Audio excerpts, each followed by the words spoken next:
Hi friends, welcome back to my channel. இங்கே பாருங்கள், இங்கே பார்த்துட்ருக்கீங்க இல்லைங்களா, இது என்ன தெரியுங்களா? இது அவகாடோங்க. அவகாடோ மரம். இது மரம், பட் நான் பாட்டில் வச்சுருக்கேன். சீடு போட்டு சீட்லேருந்து வந்த பிளான்ட்டுங்க இது. பாருங்கள் எவ்வளோ நல்லா வந்திருக்கு.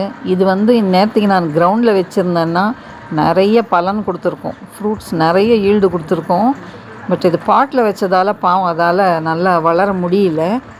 இந்த அளவுக்காவது வளர்ந்துருக்கு. அது பாருங்கள் எவ்வளோ ஃபாஸ்ட்டாக வளருதுன்னு தெரியுங்களா. ரொம்ப ஃபாஸ்ட் க்ரோயிங் ட்ரீ இது அவகாடோ. ஆனால் இங்கே சீட் ஜெர்மினேஷன் மட்டும் ரொம்ப டைம் எடுக்கும். ஒரு 2-3 months கூட ஆகும் அது ஜெர்மினேட் ஆகி மரம் வளர்கிறதுக்கு. ஒன்ஸ் வந்துடுச்சுன்னா ரொம்ப ஃபாஸ்ட்டாக வந்துடும். எனக்கு கூட அப்படி தான். நான் 2 months ஆச்சு எனக்கு புதைச்சி வச்சு, நான் மறந்தே போயிட்டேன். அப்புறம் பார்த்தா ஒரு 2 feet பிளான்ட் வந்திருக்கு. இது என்ன பிளான்ட் அப்படின்னு பார்த்தா அவகாடோ. இதில் பார்த்தீங்களா ஃப்ளவர் வந்திருக்கு. அதுக்கு தான் இந்த வீடியோ பண்ணேன். இங்கே பாருங்கள், இது ஒரு சின்ன ட்ரீக்குள்ளே ஒரு ஃப்ளவர் வந்திருக்கு. பட் இது நிற்காதுங்க, உதிர்ந்து போயிடும். நீங்கள் கூட அவகாடோ சாப்பிட்டீங்கன்னா அந்த சீட்ஸை தூக்கி போடாதீங்க, புதைச்சி வைங்க, கண்டிப்பாக வரும். ஓகேங்க, தேங்க்ஸ் ஃபார் வாட்சிங். Happy gardening.